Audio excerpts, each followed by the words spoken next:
Hey, hi, well, I'm Troy. We're with John's Manville here at the training center, and we're going to be flashing a B vent or a hot stack with a cone around it. What's typically difficult to do, or not difficult, more time consuming, because the diameter of the top part of this cone is smaller than the bottom.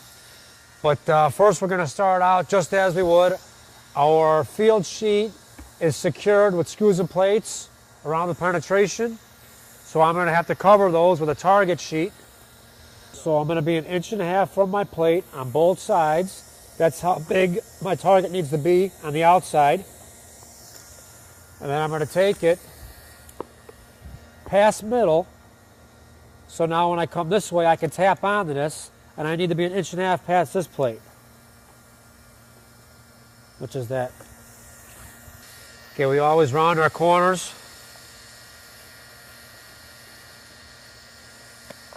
Makes things look nice, as well as a lot of times if people don't even know a whole lot about roofing, but they see something lifted up on a corner, they usually pick at it.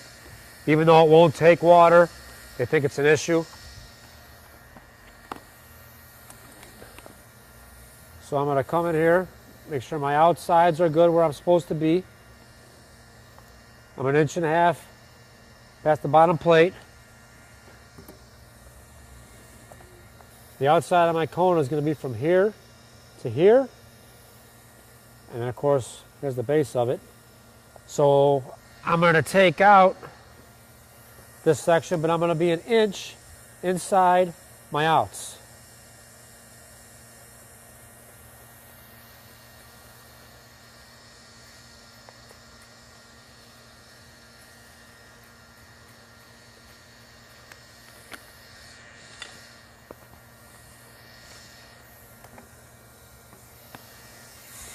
Take the heat gun, we're going to warm it up, stretch it a little bit.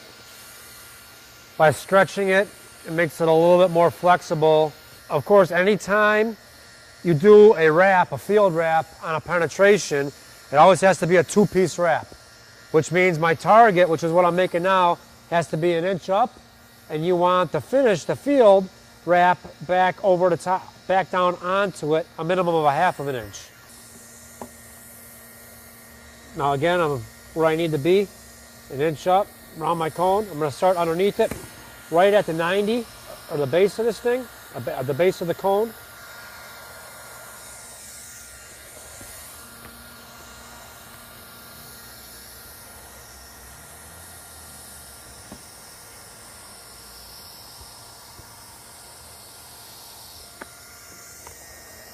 And of course, if we have to and it's a little bit big, we can trim it.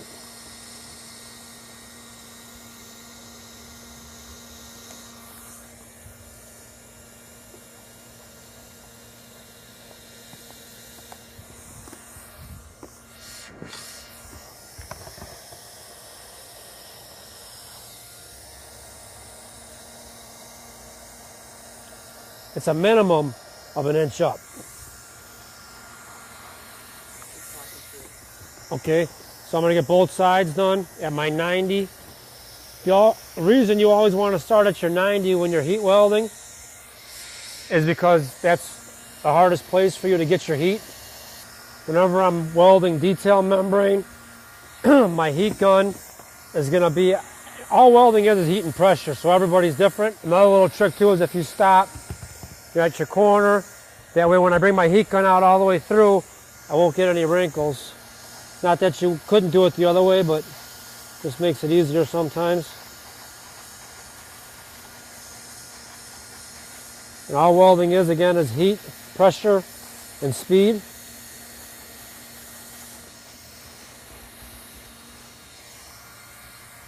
I'm going to trim this a little bit.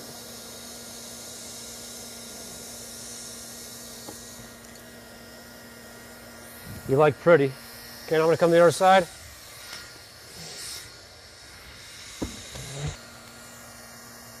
So again, now 1.5 inches past my plate.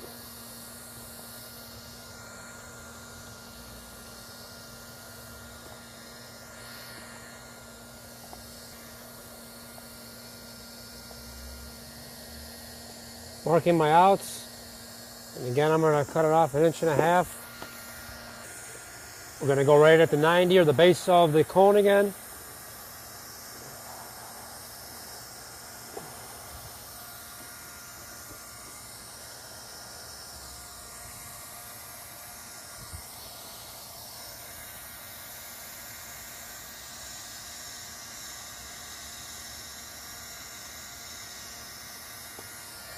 Again, all welding is heat and pressure. So as long as you have both of them there, you're welding.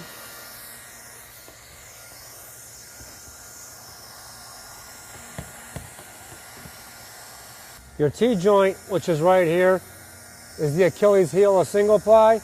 So without plugging up that T-joint, there'll be potential for water to penetrate and come in. So what we do is we take a probe or the backside of a pair of scissors and you indent the membrane. You weld this membrane to this membrane right up against the step down. Now that's not the same as warming it up like this and putting a little mark in it. That's not doing anything. All it's doing is creasing your membrane. You're actually welding to this, to the bottom field membrane, right up against the step down. We are 1 inch up. Now we have to put our finish wrap. That's going to be a minimum of a 1/2 inch out. And anybody that's done this knows that most of the time you'd have to cut it taller, and then it will wrap around the base and you'll be skinnier up on top, and usually trim it when you're done. All right, so we've got our target sheet. The reason that I did it in 2 like a horseshoe is on old work or re-roofs, this is going to have a pipe, the hot pipe, coming through the middle of it. The cone acts so it doesn't let the membrane come in contact with the hot pipe. So if it's connected, we can't drop a target over the top of it. That's why you have to do it in 2, which is usually more difficult to do. New work or new cones being put on the roof, when it's dropped down, I could have just cut out my target piece, cut out the hole smaller than my pipe, and then warmed it up, stretched it out a little bit, and stretched it all the way over. Either is acceptable. Now we're on our finish wrap that's going to be going around. But I'm not going to start on this side because when I started, it was down here. You always wanted to start on the downhill where the drain would be at. Water runs downhill. Think like a raindrop, you won't go wrong. Now is when I don't use a tape measure all that often, but this is one time that you do need it. So you're going to take the top diameter of your cone, which in my case is 5. Yeah, we'll call it 5 for, we'll call it 5.5. 5.5. You're going to double it. So it's 5.5 times 2 plus 2. The top diameter times 2 plus 2. From a 90-degree angle, so I'm going to go 5.5 and 5.5 is 11, and I got to add 2 is 13. So from a right angle at 13, take my mark. Now I'm going to take the height of the cone, which on mine happens to be 6.5. So 6.5 plus 13 is 19.5. If you can't add, put 6.5 right there, bring it all the way back, and I'm right there right now. 19.5.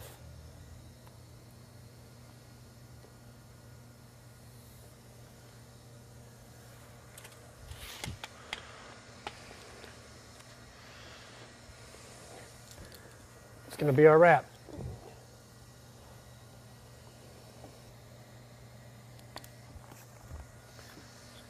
And that'll be our wrap.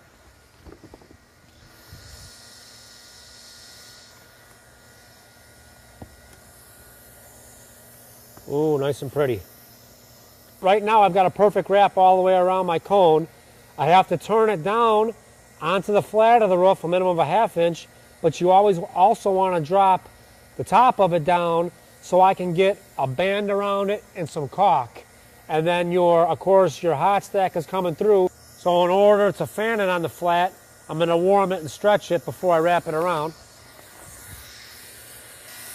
Anytime you're using detail membrane and you're making a 3-dimensional angle or an angle change, take a quick minute to stretch out your membrane. It just makes it a heck of a lot easier for you to form it. You tell it what to do and it'll do it. Okay, a minimum of a 1/2 inch on the flat. Minimum, I stress. A minimum of a 1/2 inch on the flat. That's not to say that you can't go more, but the further you go on the flat, the harder it is to wrap. And of course my seam is going to be on the back side of my cone here.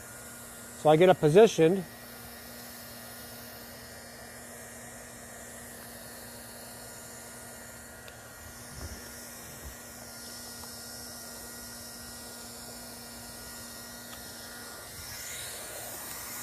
And now I'm going to weld it right at my angle change again.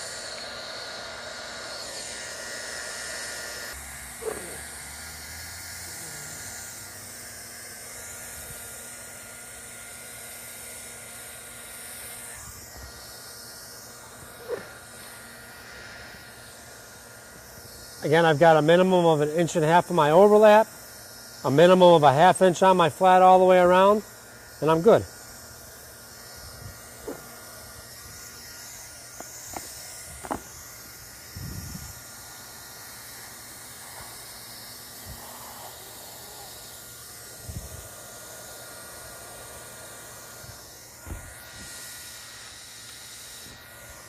Make everything look pretty.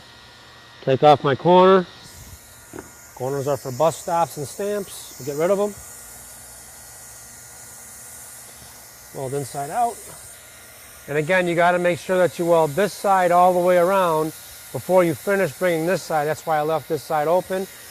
Now I can go through and I can weld my wrap down. And once again, this side has to be welded all the way down and around before I bring this side through.